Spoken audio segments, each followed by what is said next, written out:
Now, out of all the lessons that a person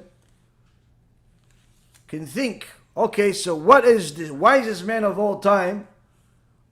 Now that he told me who he is, that the goal of this book is to teach me Musar, and that I have to accept it for my own sake, what is the first lesson he's going to start with after this? Yirat Adonai Reshit Dat. The fear of Hashem is the beginning of knowledge. How come he doesn't say love of Hashem? How come he doesn't say feeling good about yourself, everything is good, and being united with everyone? Because if you don't have fear of Hashem, you have no dot, you have no knowledge. Yeah, but I know a lot of things. I know I learned Talmud, I learned this, I learned that. If you don't have fear of the Almighty on a regular basis, your knowledge is null and void. Lo b'shamayim, as the Gemara says. It's not from heaven. Anyone that does not have fear of the Almighty on a regular basis, fear of punishment I'm talking about. I'm not talking about fear of the awe of the, no, fear of punishment, because you can have fear of punishment, but not fear of His majesty, because that's a higher level. But you cannot have the awe of Hashem without fear of punishment. The fear of punishment in this world and the next has to always exist in every single person at all times. A person that does not have fear of punishment at all given times does not have valid knowledge. Whatever their knowledge is, it's not from Shamayim. It's their own warped mentality. Why? Because if you truly understood the magnitude of what the Torah represents, that in itself would generate a certain fear, because it generates a certain responsibility. So a person that acts freely and does whatever they want without thinking twice and chooses a different rabbi for different things based on whoever is going to answer them the right way, that's a person that's showing clearly they do not have fear of the Almighty. Similar to how our friend Ephraim Goldberg, said that for the inviting the missionary into his synagogue, he asked his buddy Rabbi Adlerstein. We do everything asking Rebbeim. I speak to my Rabbi, more of Rabbi Shechter. I'm very close with other great Rabbanim. And on this topic, we speak to Rabbi Yitzchak Adlerstein. Rabbi Adlerstein, who's a Musmach of Chafetz Chaim, he's a Ben Torah, he's a Talmud Chacham, he's the director of interfaith at the Wiesenthal Center. And I refer you, anyone who's listening, who wants to understand more in-depth interfaith issues and the difference between dialogue, which we don't believe in. We don't believe in religious dialogue. We don't believe in religious engagement, religious study, comparative religion. We don't believe in any of that. But cooperation, not only do we believe in, everybody believes in.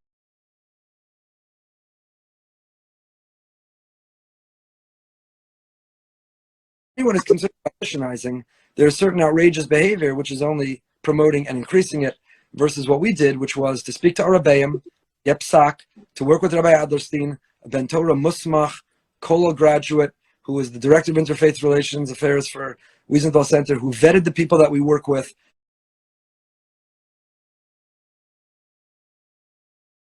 The good that can come from that shouldn't be expended by, well, these people hate us, they want to convert us all, so we're going to have nothing to do with them. Set up your red line. To us, it's missionizing. We also don't have anything to do and won't have anything to do with Messianic Jews and Messianic Judaism. Now understand that Bibi Netanyahu's, social media advisor, whatever, is a high-ranking person in the room in the prime minister's office, at least. He's a Messianic Jew, openly a Messianic Jew. They're Messianic Jewish, whatever you want to call them, synagogues, churches, whatever, throughout the land of Israel. They don't disappear overnight. We won't have anything to do with them.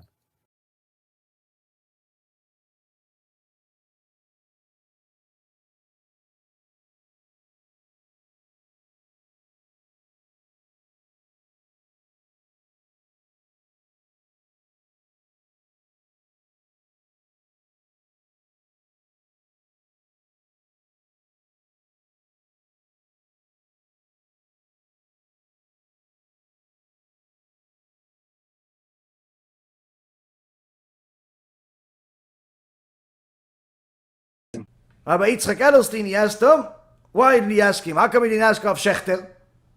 How come he didn't ask Rav Shechter? He said himself, he didn't ask Rav Shechter. He asked Rabbi Adlerstein. Rav Shechter said to somebody that didn't speak to him about it. He's neutral. He's not saying no, he's not saying yes.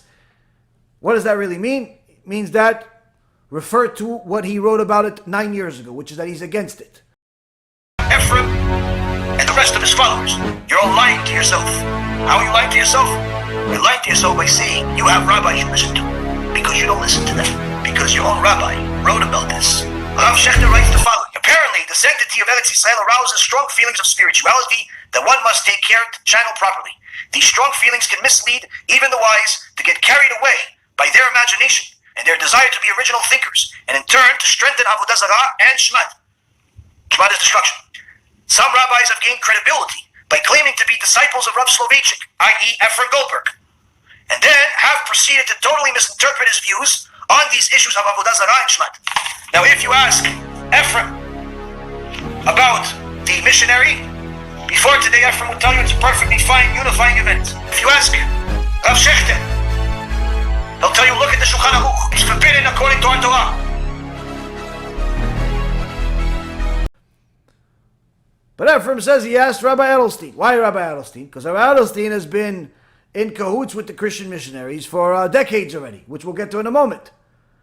But this is showing a lack of Yirat Shamayim. Why? If you're saying that your Rav is Rav Shechter, how dare you go somewhere else for such a big thing? Why do you go to somebody that's obviously has a bias? Because you know that Rav Shechter wrote an article about it that's against it. So here we see that fear of the Almighty is not just awe of His majesty and how glorified He is and how extraordinary He is. Sure, we would all love to get to that point. But Chachamim of Chassidut even teach that fear of the Almighty cannot exist by itself. There has to always be a fear of punishment, real punishment in this world, the next world, at all times. And you can build on that. Meaning that the fear of punishment in this world can exist without the awe of His majesty, the higher level of fear. But the awe cannot exist without the fear of punishment in this world. And needless to say, love of Hashem cannot exist without those two that we just mentioned, without the two fears. Why? Because the fear of Hashem is the beginning of knowledge. Now, of course, you're going to have somebody who's going to tell you, oh, listen, that's not right, that's not this. Okay, so Shlomo HaMelech says you're an idiot for saying that. That's what he's saying. Where did he say that? Continuation of the verse. Fear of Hashem is the beginning of knowledge. Yirat Adonai Reshit Da'at. Chokhmah u'musar evelim bazu. Foolish ones scorn wisdom and discipline. Foolish ones. So you say that you don't need fear of the Almighty. You have a stamp from the smartest man of all time, Shlomo HaMelech. You are an idiot. Congratulations. Why? That's what it says.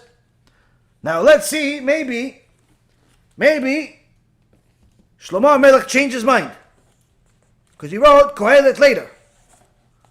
What do you write in Kohelet? First verse. Kohelet. Divrei Kohelet ben David melech Yerushalayim. The words of Kohelet. Kohelet was another name for Shlomo HaMelech. The words of Kohelet, son of David, king of Yerushalayim. Good. Thank you. We know who wrote it. Second verse. Hevel avalim amar Kohelet. Hevel avalim akol hevel. Futility of futility, says Kohelet. Futility of futilities, all is futile. That's what the book is about. All of your chasing of honor, money, all physical trade, all the different things that people are chasing to attain, to acquire. Material in this world is all going to be a big waste of time. Why? Because that's not your purpose in life. Sure, we need to work, we need to make a living, we need to do ishtadlut. But the hardest effort needs to be at achieving our purpose in the world, which is attained through developing our character traits by learning Torah and Musar. Now, of course, in case you didn't get the message, he gives you the details. What profit does man have for all his labor which he toils beneath the sun. Then he starts to give you, in essence, the same type of message that we got from Proverbs. In fact, Rabotai, in Proverbs, the word musar appears 29 times.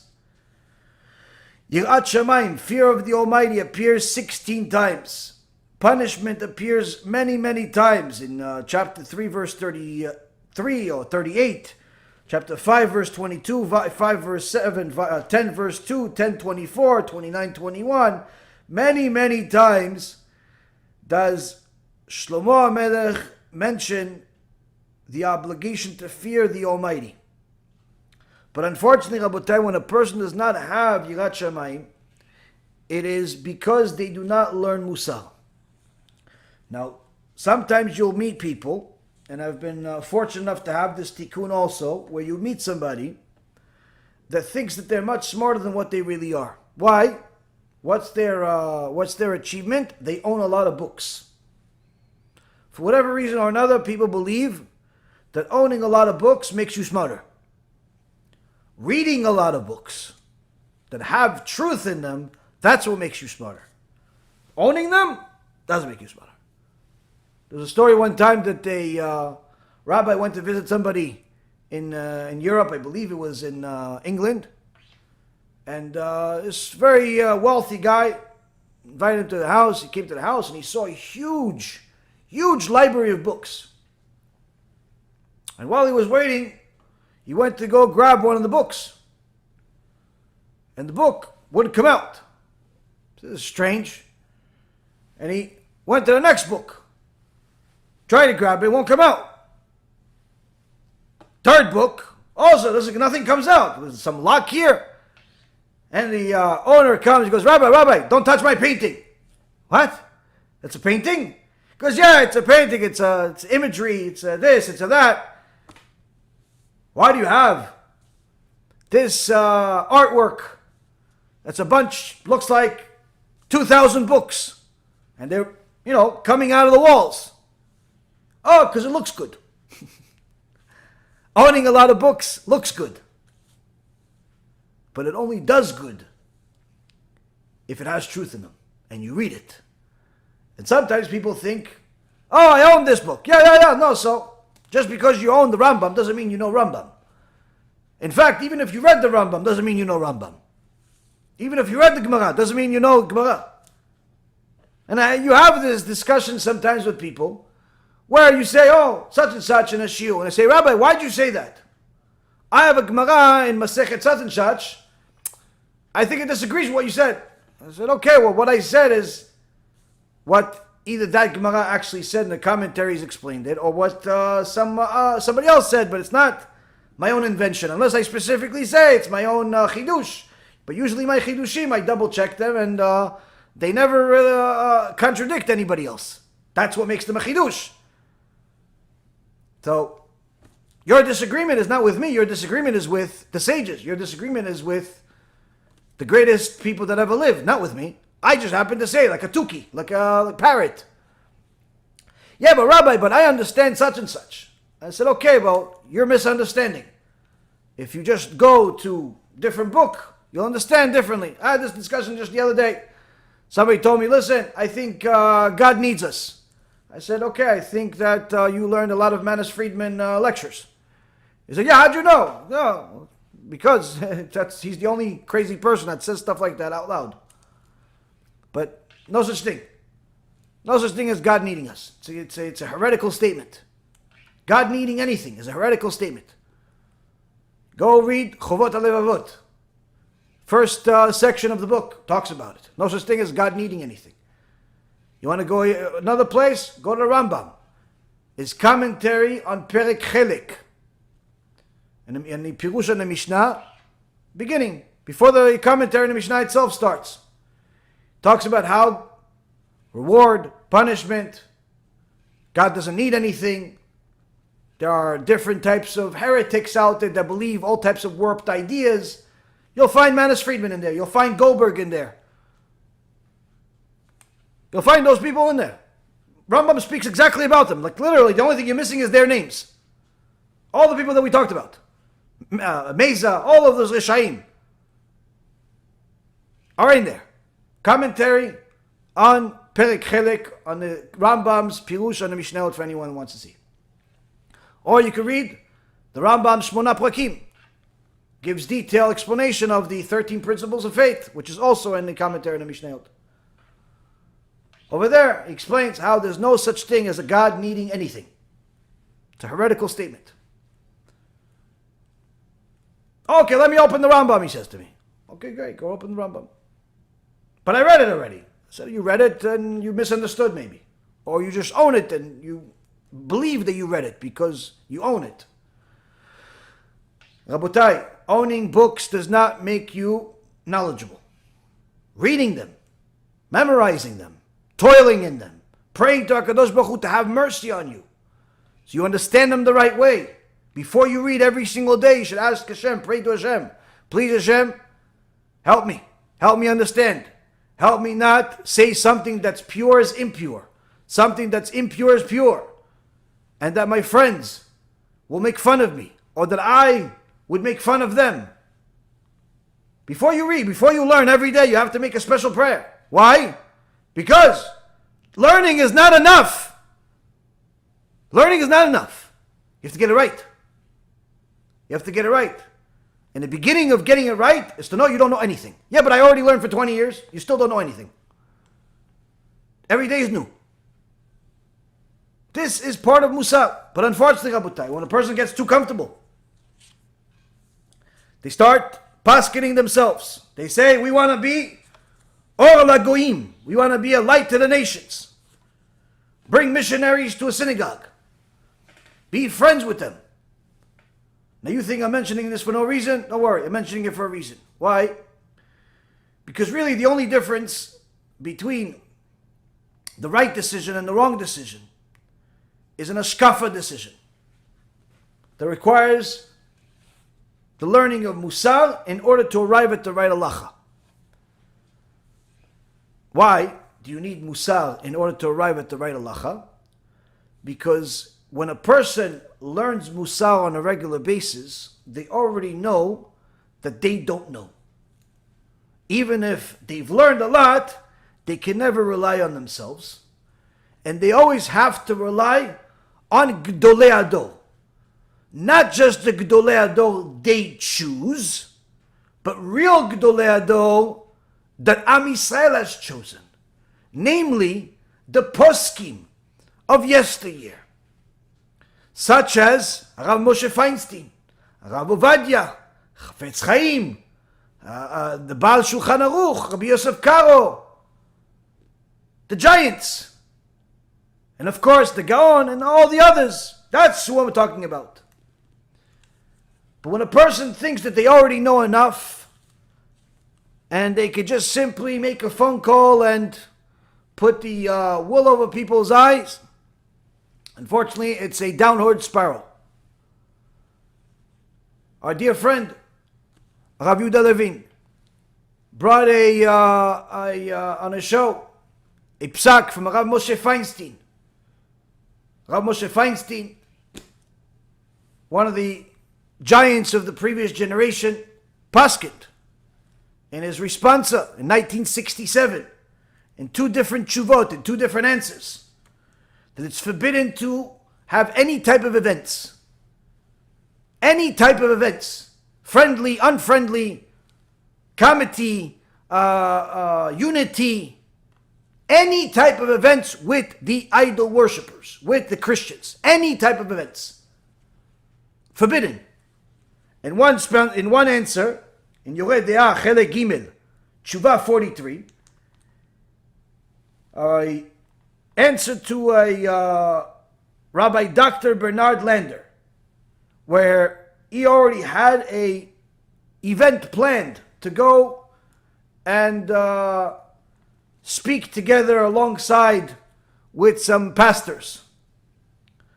Rabbi Moshe Feinstein told him, you have to cancel your event. It's forbidden to attend such an event because under all of these types of unity type of events is an ulterior motive of the church, where in the past they used violence. Today, they use these types of events for their ulterior motive to convert us to Christianity. And anyone that attends or supports these types of events of any kind, we're not even talking about bringing a missionary to a shul. We're talking about anyone, a pastor, a priest, whatever it is. Any type of events with the church is considered a mesit umediach Israel. You know what a mesit umediach Israel? That's a person that is causing other people to go against Hashem. You know who else is called a mesit umediach Israel and has no share of the world to come? You know who else? Jesus of Nazareth. He is considered a mesit umediach Israel. And that's why he has no share of the world to come. And the Gemara Masechet Gitin says, Jesus of Nazareth is in boiling feces until today. And will never come out of there. Because he was a mesit umediach Israel. Comes the Rabbi Moshe Feinstein, one of the giants of all history, and says to Am Yisrael, don't listen to Adlerstein, don't listen to Goldberg, because they don't know what they're talking about. What the Rav Shechter wrote 9 years ago, that was part of the Emet. You're not allowed to do it. But they don't want to ask Rav Shechter. They don't want to read the article. It's available online for free. They actually want to hide it. Why? Because they want to bring the missionary to shul. But what about Rav Moshe Feinstein? Oh, I didn't know. You didn't know, and you led 1,000 Jews astray. You are mesit umediach Israel. You have to work the rest of your life to hopefully do tshuva. But the Rambam says people like you have a very, very difficult and nearly impossible time doing tshuva. But if that was not enough, Rav Moshe Feinstein writes another tshuva where he asks Rav Soloveitchik to sign a letter paskening together, forbidding any type of unity events with the church, with the pastors, with the priest, of any kind. We're not talking about inviting someone that is a known Christian missionary. We're talking about someone that wants to help Israel. Forbidden, says Rav Moshe Feinstein. Same thing like the Rambam, same thing like others that we've brought. But no, you want something more recent? You got something more recent. But how do they answer it? They make all types of videos saying, no, we listen to that Torah. And Adlerstein has the audacity to lie to the world in their face. And we're going to show that lie. On the little rinky-dink video he has on a behind the bima where he tells them, we have a red line. And we don't cross that red line. Of course, we would never teach the Christians Torah. We don't teach together. It's just unity events to help Israel. Within a week, this Rasha, Mesitu Mediach, according to Rav Moshe Feinstein, Adlerstein goes on a YouTube video podcast with a Christian missionary named Robert Stearns. For what? To teach Torah to the Christians. Not for the first time. This, as you see from the video itself, is a repeated offense. He goes on this video, he goes on this podcast, after within the same week telling Ephraim and his buddies that he doesn't teach the Goyim any Torah because it's forbidden to teach them Torah. He goes on there and he teaches them Torah. He goes out there, he teaches them Torah, and he calls them my friend. They know each other. Unfortunately, this Stearns, Robert Stearns, is one of the sneaky ones that has gotten a lot of weak people that are seeking fame, fortune, and money to go on his podcast, to go on his trips, and you'll go to his YouTube channel and you'll see a whole slew of modern Orthodox and Reform rabbis on his show. Ari Lamb, Rabbi Kalman Top, Rabbi Ari Lam, Rabbi Jonathan Muscat, Rabbi Daniel Krauss, Rabbi Chaim Steinmetz, Rabbi Alex Lazarus Klein, Rabbi Mark Wildes, the Ephraim's buddy from New York, and on and on and on. Literally, the whole channel is full of rabbis. And who is this Robert Stearns? He's a Christian missionary. But he hides it. He says, no, we're not looking to missionize. We are looking to restore, to fulfill the prophecy, restore. Baruch Hashem, I have some friends that used to be very, very involved. Experts within the missionary world. Experts in the New Testament. For the sake of saving Am Yisrael. And you say, of course, he says restoration. Because that's what he believes. He says restoration because that's a trigger word for the evangelical Christians. That the Jewish people don't know what it means. Because restoration means something nice to them. But in reality, restoration is a two-part process for the return of Jesus according to the Christians. One is a physical restoration, which is the gathering of the exiles, what Robert Stearns focuses on. This is why he's so involved with Aliyah and redeeming the land and supporting settlements. And part two of the restoration is the spiritual restoration, which is a nice way of saying when all of the Jews will accept their Jesus, Imach Shimo V'Zichro. So comes Adlerstein, one of the 16 wicked rabbis that signed a letter against Rav Mizrahi Sheikhia alongside Ephraim Goldberg and a bunch of other Reshaim.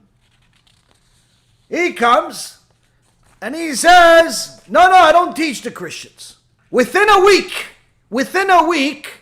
he goes and teaches the Christians. And he says, I can't wait to see you in September. We're going to learn more. Who knows how many appointments they have in between and how many other churches he's going to teach. But stupid, weak people think it's okay. Why? Sounds nice.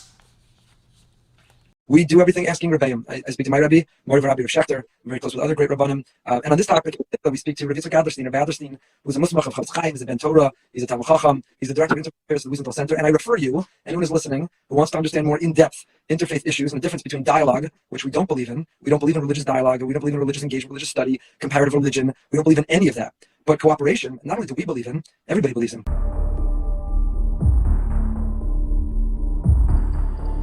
In the Torah camp, we don't do classic interfaith dialogue. We don't try to see how our different understandings of a text can promote mutual understanding. We're not looking to cross-pollinate our understanding with that of others. And that's one of the things that, by the way, put Orthodox Jews and evangelicals together. In the golden age of interfaith dialogue, there were two groups that sat it out: Orthodox Jews and evangelicals. The same reason. You don't need this stuff. We got our own. So at the Wiesenthal Center, we've always stressed multi-faith, not interfaith. Multi-faith means you take different faiths with the passion for religion, for the passion for doing the right thing, and you get them to say, they're not going to talk theology at all. We're going to talk about what we can do to further God's interests in this world.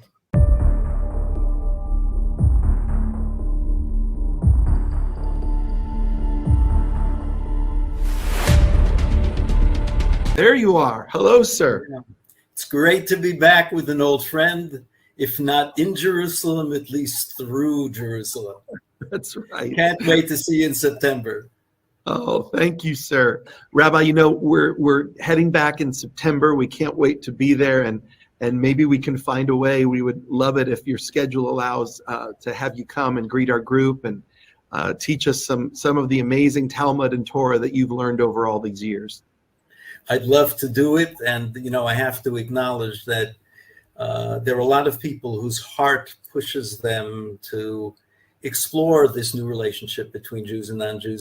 And then like around line 27, things switch, and you get to not cursing people and bringing your vows in a timely fashion. And then in line 30, Of chapter 22. Chapter 22, you have the first of the many, many laws of kashrut, of what you're allowed to eat, another mundane activity, which becomes very important. Let me just so kashrut, everybody, we're all very familiar with the term kosher.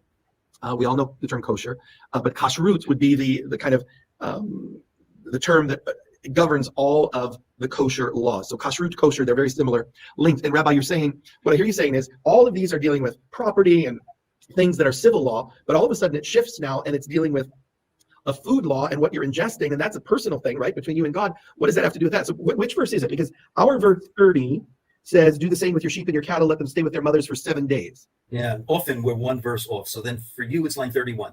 In the Torah camp, we don't do classic interfaith dialogue. We don't try to see how our different understandings of a text can promote mutual understanding. We're not looking to cross-pollinate our understanding with that of others. In the Torah camp, we don't do classic interfaith dialogue. We don't try to see how our different understandings of a text can promote mutual understanding. We're not looking to cross-pollinate our understanding with that of others. In the Torah camp, we don't do classic interfaith dialogue. We don't try to see how our different understandings of a text can promote mutual understanding. We're not looking to cross-pollinate our understanding with that of others. In the Torah camp, we don't do classic interfaith dialogue. We don't try to see how our different understandings of a text can promote mutual understanding. We're not looking to cross-pollinate our understanding with that of others. In the Torah camp, we don't do classic interfaith dialogue. We don't try to see how our different understandings of a text can promote mutual understanding. We're not looking to cross-pollinate our understanding with that of others. Keep in mind also that most of this activity goes on in Israel. Not just among Muncie and Boca. And the law of the land is, like it or not, it's not a Torah state. And people are allowed to proselytize for other religions. They can't proselytize to people under 16. There's certain restrictions. We would love to see the banning of proselytizing entirely, but it's not biyodenu. It's not for us. In the meantime, the good that can come from that shouldn't be expended by, well, these people hate us, they want to convert us also, we're going to have nothing to do with them. Set up your red line. To us, it's missionizing. We also don't have anything to do and won't have anything to do with Messianic Jews and Messianic Judaism. Now understand that Bibi Netanyahu's was it the social media advisor, whatever, is a high-ranking person in the room in the prime minister's office. At least he's a Messianic Jew, openly a Messianic Jew. They're Messianic Jewish, whatever you want to call them, synagogues, churches, whatever, throughout the land of Israel. They don't disappear overnight. We won't have anything to do with them. We won't have anything to do with them. The Israeli government does. That's their choice. Maybe not the worst choice. We, the Wiesenthal Center, will not have anything to do. We don't deal directly with them. Somebody wants to serve as kind of an intermediary. Sometimes we'll welcome their cooperation. What about somebody who was a Messianic Jew or who was a missionary 40 years ago, 35 years ago, and hasn't done a thing since, and has done a lot of good since then? Well, we're going to be more on the Chashdeu side, but that won't prevent us from working with such a person. Rambam writes, can there be a greater stumbling block than Christianity? Can there be a greater stumbling block for Jewish people than Christianity? People ask me, how do you minister to Jewish people? And it depends on who you minister to. They're all different, but in some Messianic circles, they don't want to say cross, so they say tree. And yes, okay, that's fine. But my scripture says it's the power of the cross, it's the power of God to salvation to the Jew first. You're going to bring people to face Christianity in a synagogue, a place where they think that anybody that's speaking must be a kosher person, and you're going to bring them the greatest stumbling block that exists in the world?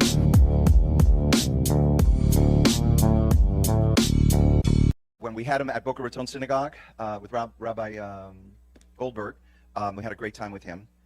There's so many things going on. We see the Jubilee year coming. Yes. The Shemitah year is coming. Yes. What does it have to do with Israel? Israel is very important. It's at the center of God's heart. Everything started in Israel. It's now culminating with Israel. I really believe God is about to move. He's moving supernaturally, and God's move has to do with Israel. The glory of the Lord fell. I was in the church with you when the glory fell several years ago, and the Lord spoke to us. God is pouring out his glory upon the church to provoke the Jewish people to jealousy. Paul said in Romans 9, the glory belongs to Israel. Solomon saw the glory. David cried out for the glory, and I think that God is pouring out his presence. In other words, we need to listen to the signs and the 4 blood moons, but this is our greatest hour. In the midst of darkness and deep darkness, arise and shine, for God's glory is about to be poured out upon God's people, and I believe it's going to be a sign to Israel. You see, Israel has Judaism, and that's a beautiful religion. They don't need religion. They need the reality of a living God who's working in signs, wonders, and miracles. Jews ask for a sign. We are living in a convergence. God loves Israel. It was God's firstborn. God's covenant with Israel never ceases. I mean, it's an irrevocable covenant that was given by God with the nation of Israel, Jerusalem, as the undivided capital of Israel. And just as God made a covenant with the church, and I think there's a convergence of the Jew and Gentile as the one new man in this day. We're really in the birth pangs of the Messiah. Even the Orthodox community is feeling that the Messiah is coming back soon. And we're feeling those birth pangs as well. But as we conclude this segment from South Florida, from the United States of America, joining with our brethren throughout the world, we will not be silent. Yes, but Robert, don't you understand that really this is all just some great theological conspiracy? And don't you understand you just really want all the Jews to convert to Christianity? And don't you understand the hidden motivations? This is really about Armageddon and the apocalyptic vision of the last days. Come on, what's this really all about? How can you be uniting together on anything when this man Jesus separates you so much? Well, it is true that we have significant theological differences between the Jewish and Christian communities. Theological differences that should be respected. As I always do when I speak to Christian audiences, including seminaries, including, like classrooms, I say, despite irreconcilable theological differences between us, ... We have to emphasize that all the time. But they go for it because they understand. Rabotai, this has nothing to do with Sephardi Ashkenazi. It has nothing to do with our minhag, their minhag.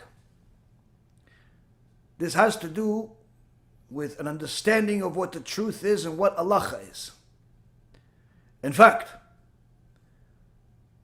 the missionaries in the church has hurt the Ashkenazi world much more than it hurt the Sephardi world over the years. And that's why it boggles my mind how the Ashkenazi world is not literally losing their mind that this is happening across the board. When your forefathers literally refused to have windows set up in a normal way like the rest of the world because it could look like a cross. The yeshiva in Volozhin, Rabbi Chaim Volozhin, the yeshiva that the Stipler Gaon prayed in. The Rav over there made sure that the windows and the doors are all in an awkward shape or abnormal shape. Why? The normal shape looks like a cross. We don't want our windows to look like crosses. Your forefathers were petrified of the church. Petrified. Why? Because they either killed us physically or spiritually. And these chamorim are bringing the church into the synagogue and saying it's kosher. Rabotai Karim, what's happening today is more dangerous than the Holocaust. Because while the Holocaust killed us physically, this is killing us spiritually. And as I already told you, when it happened, when the event took place, the world is new.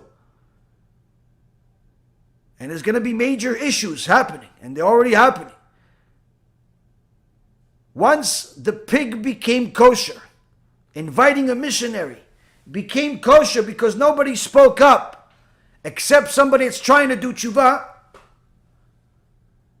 None of the big rabbis, the small rabbis, nobody wanted to speak against it. And in fact, other people try to kasher the pig. Oh, I wouldn't do it in my community, but it's okay. That type of mentality brought destruction to Am Yisrael. That United for Israel event kicked off increased anti-Semitism in the United States. Check the news. How much anti-Semitism has increased in the last 2 weeks since this event. Anti-Semitism always existed, but it increased drastically since this event. You don't want to connect the events? By all means. You don't have to. But that's your choice to stay blind. Even if you don't want to connect the spiritual to it. If you see that there is a United for Israel, an event supposed to be against anti-Semitism, take place right before anti-Semitism increases, at the very least it shows you that the event is ineffective. And in fact, could be the opposite. If that's not bad enough, look at what's happening in Eretz Yisrael. Now they're attacking the religious community even more. Where now they're trying to get the yeshivot to start bringing in all types of secular subjects, things that our forefathers in the Ashkenazi world fought. The great sages of the Ashkenazi world were not even willing for their yeshivot to teach Russian. Because they said maybe it's going to ruin this kid's brain. He'll want to become a businessman instead of a Talmid Chacham. Now the heretics on the other side are saying, no, now you have to. You have to teach more secular studies. You have to bring the girls, the Bnot Yisrael HaKadoshim, to the mindset that they should go work for technology companies while their husband studies and so on. If your wife's going to work for Facebook and you're going to learn Torah and you think you're imagining that that's going to work out, you, my friend, are very, very sick. Why? The wife of an Avrech is not supposed to go work at a place of pritzut. But again, the people that hate Musar will reject this, will say this is fanatic, will say this is not connected, I'm just connecting it, and so on. By all means. Everyone is entitled to their opinion. But then there's the facts. The facts are that the greatest Ashkenazi poskim and Sephardi poskim forbid these types of events, forbid these types of relationships, forbid them. There is no different opinion. But yet, no one wants to speak against it. Why? Because the answer is clear for those that want to see the answer. If you want to see the answer, you want to see the truth, open a sefer, you'll find the answer. No one can write a tshuva allowing such an event. No one can kasher a pig. But if people are going to continue pretending like they're blind, then we can already understand that we can't trust anybody, we can't rely on anybody. We have to do what the Gemara says, pray to HaKadosh Baruch Hu and do the best you possibly can to influence yourself and the circle around you, to go in the right direction. It starts with us, learning Musar every day, so we keep our mind spiritually straight, to keep making the right decision, and not make the right decision and then change it to the wrong decision, because it's not popular anymore. Weak-minded people sometimes make the right decision and then change it to the wrong decision. Why? Sometimes they figure, oh, I tried this, it doesn't work out, I'm going to try something else. Maybe more people are going to like me. Chabotai Karim, when a person really searches for the truth, he's not searching for popularity, he's not searching for people to like him, he's not searching for anything but to serve HaKadosh Baruch Hu to the fullest potential. And serving HaKadosh Baruch Hu to the fullest potential is a life of sacrifice. It hurts, but eventually it's rewarding. That eventually, sometimes a day later, a week later, a year later, 10 years later, but nonetheless it's rewarding. Rabotai, right now we have a plague. It's a spiritual plague coming from the worlds of idolatry. Our parasha, in last week's parasha, last week's Parashat Mishpatim, on the words that HaKadosh Baruch Hu tells us. Don't even mention the names of these idols. Chachamim say, this is a reminder for Am Yisrael to never get close and make any types of dealings, commitments to unite with the idol worshippers, with the nations. Why? We can coexist, but we still have to remain separate. We can be at peace, but not together. We can be friendly, but not friends. Why? Their ideology, beliefs are antithetical to ours. Their belief is that we need to convert to their religion. Our belief is that there's one and only God and one and only truth. Those two beliefs cannot coexist in complete peace. The Gemara in Masechet Megillah says, if you tell me that Rome, Edom, has risen and the Bet HaMikdash has gone down, I'll believe you. Tell me the Bet HaMikdash, the Torah world, has gone up and Edom has gone down, I'll believe you. But if you tell me they're both up or they're both down, I don't believe you. Why? It's not possible. When one is up, the other one's down. Rabotai Karim, that is a law of nature. When one is up, the other one is down. The problem we have today is that we have people within our own communities that are supposed to be leaders that are bringing it down because they want equality and coexistence and unity with people that, for all intents and purposes, spiritual enemies of the Jewish people.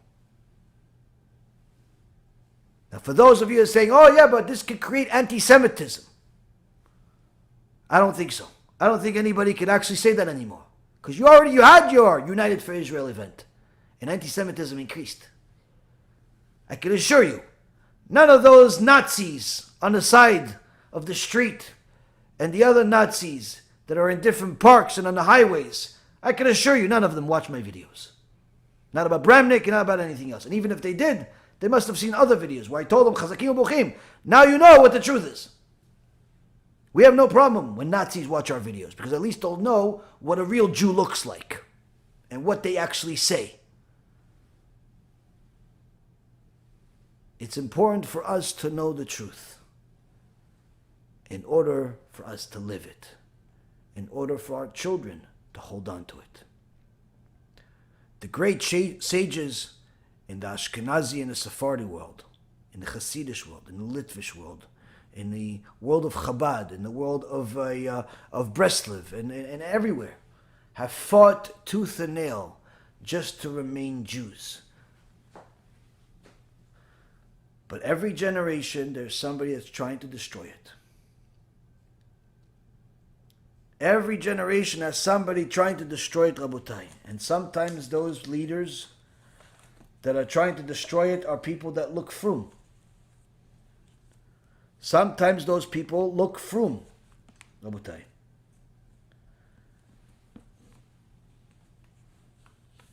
During the Haskalah movement had some rabbis in it too. Aside from some rich businessmen and things like that, they also had some rabbis join them. Bad rabbis, of course. These guys wanted to get the interior minister in Russia to pass a law that would force all of the rabbis to teach secular studies, specific types of secular studies that could confuse the kids inside their yeshivot. The Rebbe Milobavitch, Rav Shalom Dover of Lubavitch, and his son, Rav Yosef Yitzchak, heard this and knew that something has to be done. So the Rabbi Lubavitch told his son, go do everything possible to cancel this decree, even if that means risking your life, even if that means dying. Just cancel this decree, because there's no way that we can bring this foolishness from the Enlightenment movement, from the Reform, from the abandoners of Torah into our yeshivot. But of course, the interior minister is an anti-Semite,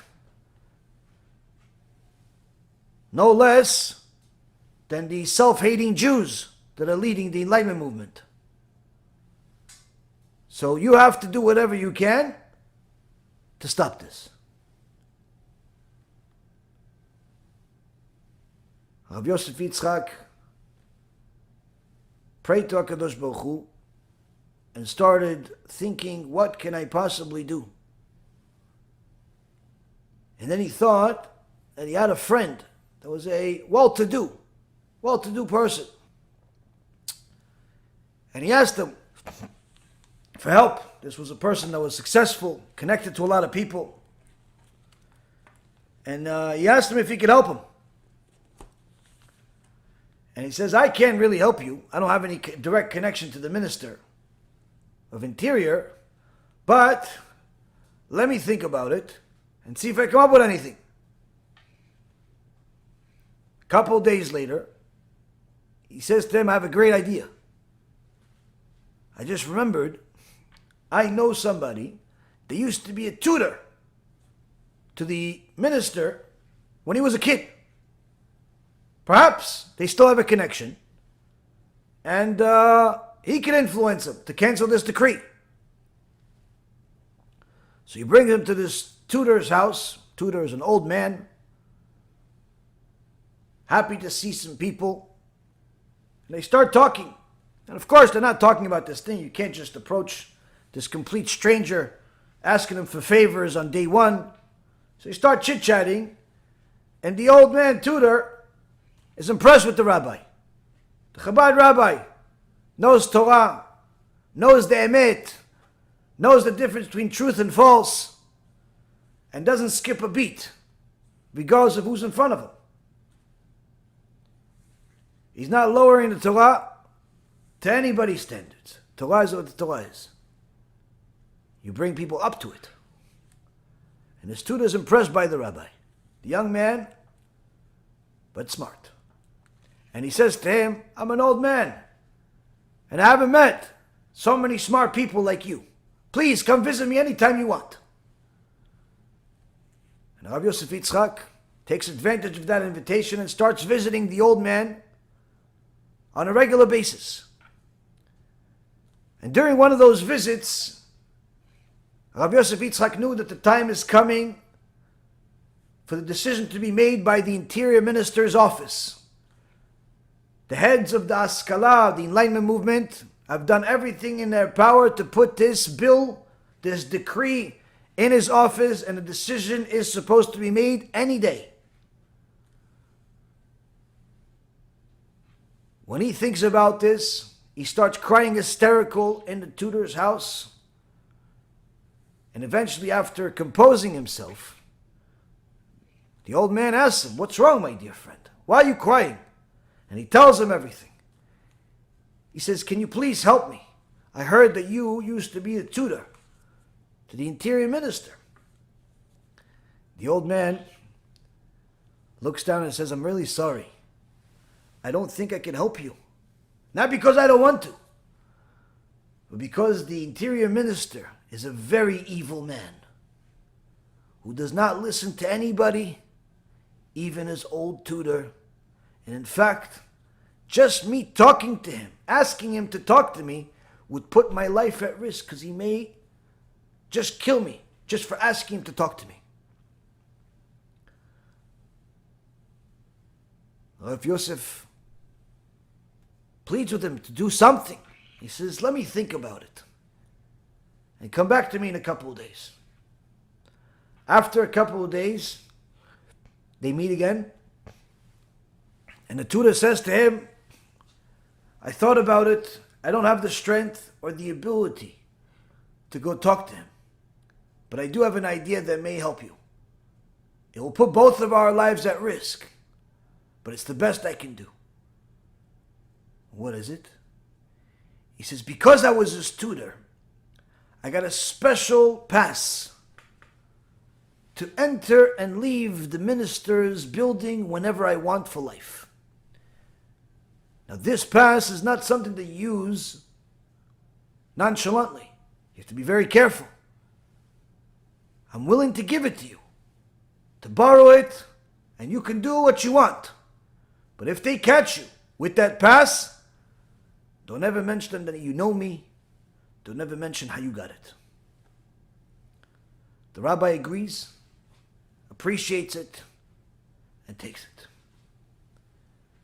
Without skipping a beat, he prays to HaKadosh Baruch Hu to help him make the right decision and heads towards the head minister's office as if he works there. He does some investigation of where and what everything is, and he plans to go the very next morning, early in the morning.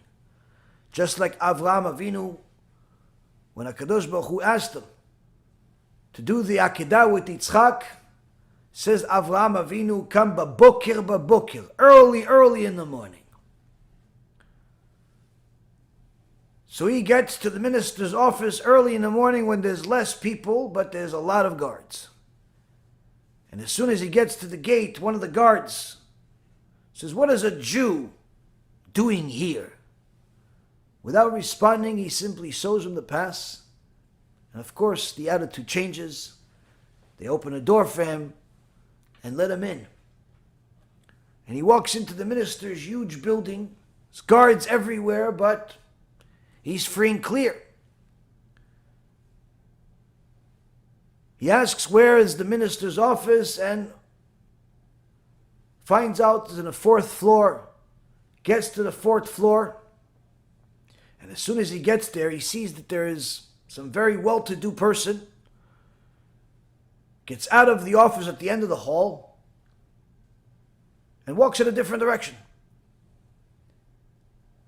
He didn't need to guess, but he knew that that's the minister himself. Immediately, he runs to that office because he knows that time is limited before that minister comes back. He gets to the desk and he sees that there are 2 piles of paper. One pile are documents that the minister already reviewed of different bills and decrees that he approved, and one pile is the ones that he rejected. And then there's a 3rd pile of what he's reviewing that's in front of him. Quickly, he goes through the papers to try to find the paper from the enemy, the reformers, the Enlightenment movement, the Haskalah, the self-hating Jews, some of which were rabbis. After a few moments, in B'siyata Dishmaya, he finds the paper, stamps it with the not approved, puts it in the right pile, and leaves as if he never existed. Leaves the building, returns the pass, thanks the tutor, and celebrates with the rest of Am Yisrael when the news gets spread that the minister rejected the decree. The leaders of the Haskalah movement are surprised because they knew that he hated Jews. And they had no idea why he would reject such a bill. But there was nothing that they can do. In every generation, there are some wicked people that try to destroy us. Sometimes it's Haman from the outside, sometimes it's a Haman from the inside. The prophet says, your conquerors, your destroyers, the worst type, are going to be from within you. Goliath was a Jew. Nebuchadnezzar was a Jew. Some of the worst people against Am Yisrael were Jews. Jesus was a Jew. Shabtai Tzvi was a Jew. All of these Reshaim had some type of help from people that looked kosher. Some people that acted kosher. The way to decipher what's kosher and what's not kosher is to go to Mishle, go to Kohelet, go to Moshe Rabbeinu, go to the Halacha, to the Moshe Rabbeinu of the generation, and double and triple check not just what the question is, but that you're asking it the right way. Because you could have the right question, but your bias would cause you to ask the question the wrong way. If you're going to go to the right source on a daily basis, by learning Musar, by training your own neshama to stay on a straight path of truth, the truth will come out of you naturally.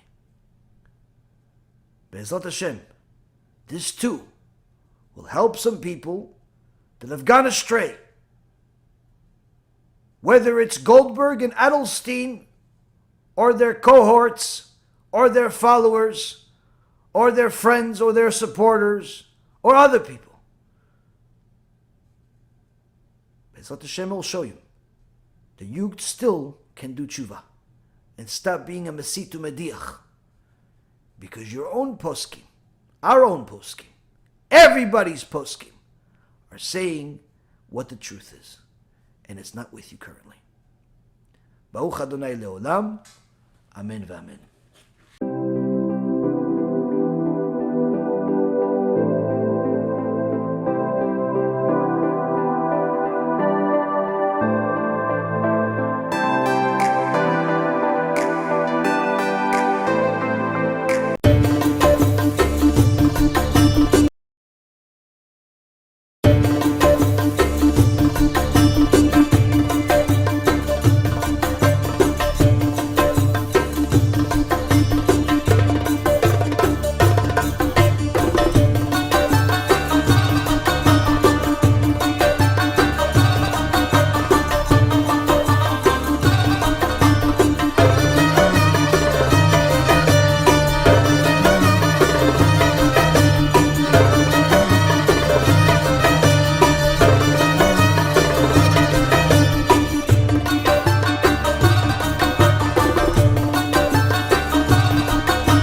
אני מברך את הרבנים, רגע.